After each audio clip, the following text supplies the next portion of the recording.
ನಮಸ್ಕಾರ ಸ್ನೇಹಿತರೆ, welcome to Lavanya's kitchen and craft YouTube channel.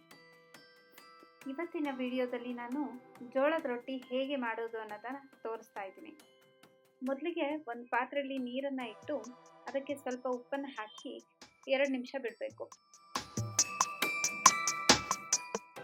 ನಂತರ ರೊಟ್ಟಿ ಹಿಟ್ಟು ಹಾಕಿದ ಮೇಲೆ ಗಂಟು ಹಾಕಬಾರ್ದು ಅಂದರೆ 2 to 3 ಡ್ರಾಪ್ ಅಷ್ಟು ಆಯಿಲ್ ಹಾಕ್ಕೊಂಡು ನೀರನ್ನು ಕುದಿಯೋಕೆ ಬಿಡಬೇಕು. ನೋಡಿ, ಈ ವಿಡಿಯೋದಲ್ಲಿ ಕಾಣಿಸ್ತಾ ಇದೆಯಲ್ಲ, ಅದೇ ಥರ ಕುದಿಬೇಕು. ಅದಕ್ಕೆ ತಕ್ಕಷ್ಟು ಸ್ವಲ್ಪನೇ ಹಿಟ್ಟು ಹಾಕಬೇಕು.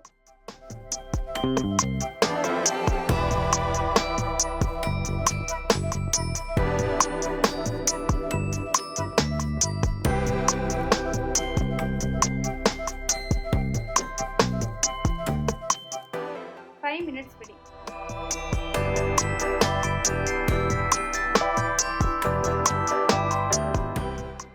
ಆಮೇಲೆ ಒಂದು ಸೌಟ್ ತಗೊಂಡು ಕುದಿತಾ ಇರೋ ಹಿಟ್ಟನ್ನ ಗಂಟು ಹಾಕದೇ ಇರೋ ತರ ಗೂರಾಡಬೇಕು.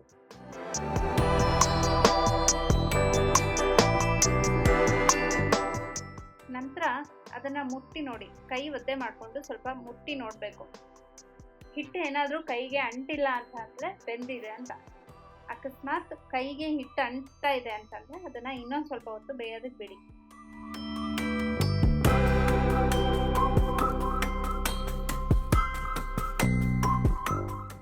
ಒಂದು ಹರಿವಾಣಕ್ಕೆ ಸ್ವಲ್ಪ ಜೋಳದ ಹಿಟ್ಟನ್ನು ಹಾಕಿ ನಂತರ ಪಾತ್ರೆಯಲ್ಲಿ ಬೆಂದಿರೋ ಹಿಟ್ಟನ್ನು ಹರಿವಾಣಕ್ಕೆ ಹಾಕೊಂಡು ಸ್ವಲ್ಪ ತಣ್ಣಗೆ ಆಗಲು ಬಿಡಿ.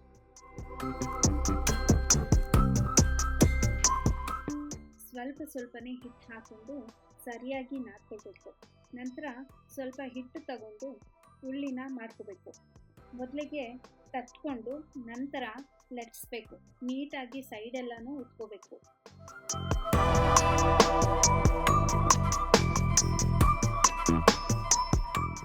ಆಮೇಲೆ ಹಂಚಿಗೆ ಉದ್ದಿರೋ ರೊಟ್ಟಿಯನ್ನು ಹಾಕಿ ಒಂದು ಬೌಲ್ನಲ್ಲಿ ನೀರಿಟ್ಕೊಂಡು ಒಂದು ಬಟ್ಟೆಯನ್ನು ಅದ್ದಿ ರೊಟ್ಟಿಗೆ ನೀರನ್ನು ಹಚ್ಚಬೇಕು.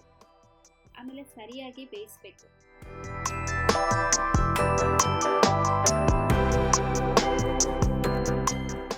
ಈಗ ಬಿಸಿಯಾದ ಜೋಳದ ರೊಟ್ಟಿ ರೆಡಿ. ಇನ್ನಷ್ಟು ಮತ್ತಷ್ಟು ವಿಡಿಯೋಗಳಿಗಾಗಿ ಸಬ್ಸ್ಕ್ರೈಬ್ ಮಾಡಿ, ಲೈಕ್ ಮಾಡಿ Lavanya kitchen and craft YouTube channel. Thank you.